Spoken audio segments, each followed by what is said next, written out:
여러분 안녕하십니까? 광주 MBC 뉴스데스크입니다. 코로나19 확진자를 조기에 발견하기 위해 수도권에서는 임시선별진료소 익명검사를 통해 지금까지 200여 명의 확진자를 찾아냈죠.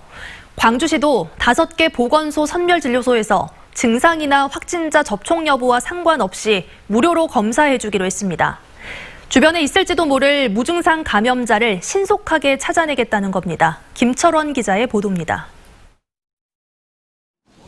정부가 서울과 경기 등 수도권에 임시 선별진료소 150곳을 세워 무료로 그리고 익명으로도 검사를 받을 수 있게 한 건 코로나 확진자를 조기에 찾아내기 위해서입니다. 닷새 동안 임시 선별진료소를 찾은 12만 명을 검사한 결과 확진자는 286명, 수도권 인구 10,000명당 24명꼴로 확진자가 있을 수 있다고 볼 수 있는 수치입니다. 광주시도 일상 속 확진자를 선제적으로 찾아내기 위해 시내 5개 보건소에 마련된 선별진료소를 이용하기로 했습니다. 수도권 임시 선별진료소처럼 증상이 없거나 확진자와 접촉 이력이 없다 하더라도 코로나 검사를 받고 싶어하는 시민들에게 무료로 검사를 해주고 있습니다. 코로나19 검사를 원하신 분들은 누구나 본인 부담 없이 검사를 받으실 수 있습니다. 전국적으로 코로나 확진자가 매일같이 1,000명을 넘어서고 있어 정부가 사회적 거리두기 3단계 격상을 고심 중인 가운데 격상의 시기와 범위 그리고 업종별 기준을 두고 각 지역별로 의견을 수렴 중인 것으로 전해졌습니다. 전국을 동일하게 3단계로 적용할 것인지 아니면 각 권역별로 기준을 달리 적용할 것인지가 결정되면 3단계 격상 여부가 곧 발표될 것으로 보입니다. MBC 뉴스 김철원입니다. 전국적으로 요양병원 등 사회복지시설을 중심으로 한 집단 감염이 늘고 있는 가운데 전라남도가 도내 사회복지시설에 동일 집단 코호트 격리에 준하는 방역수칙 행정명령을 내렸습니다.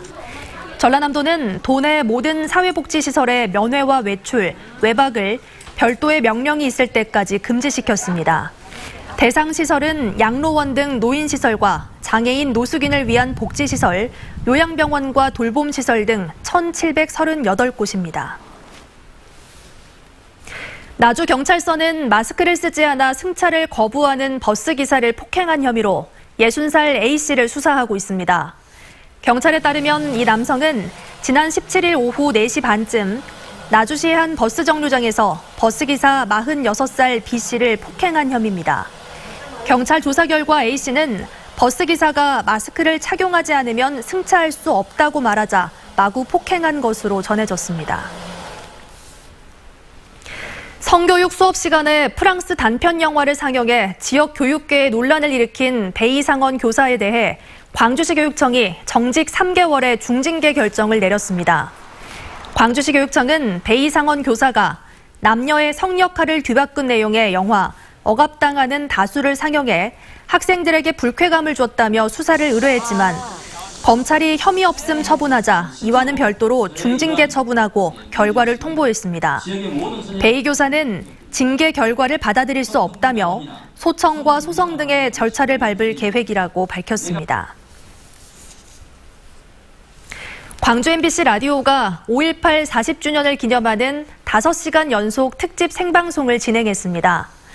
오늘 오후 1시부터 6시까지 양림동 오픈 스튜디오에서 진행된 5.18 40주년 특집 5월을 넘어 광주를 넘어에서는 가수 정태춘, 박은옥 부부와 뮤지컬 배우 김찬호가 출연해 5.18 관련 음악을 불렀습니다. 또 5.18 진상조사위원회 송선태 위원장 등이 출연해 5.18의 현재와 과제에 대해 이야기했습니다. 올해 경찰이 광주 지역에서 적발한 음주운전 건수가 지난해보다 크게 늘었습니다. 광주지방경찰청에 따르면 11월 말 기준 광주의 음주운전 단속 건수는 4,038건으로 지난해 같은 기간 3,644건보다 10.8% 증가했습니다. 이는 올해 코로나 상황으로 경찰의 음주 단속이 뜸할 것이라는 인식 때문으로 보이는데 경찰은 내년 1월 말까지 단속 시간과 인력을 대폭 늘려 강력 단속에 나선다는 방침입니다. 코로나19 영향으로 온라인 식품 구매 경향이 크게 늘어난 사실이 한국농촌경제연구원의 조사에서 다시금 확인됐습니다. 한국농촌경제연구원이 발표한 2020년 식품 소비 행태 조사 결과에 따르면 식품 구입 장소로 온라인 채널을 꼽은 국민은 올해 3.5%로 지난 2018년 0.3%에 비해 11배가 늘었습니다. 한 달에 한 번 이상 인터넷으로 식품을 구입한다는 응답은 지난해에는 30.7%였지만 올해는 37.9%까지 증가했습니다. 광양제철소에 대한 고용노동부의 특별 근로감독 기간이 연장됩니다. 광주지방고용노동청은 당초 지난 1일부터 오늘까지 진행할 예정이었던 광양제철소 특별감독을 다음 주까지 연장하기로 했습니다. 이번 연장 조치는 지난달 24일 3명의 노동자가 숨진 사고와 관련된 추가 자료 등을 확인하기 위한 것으로 알려졌습니다.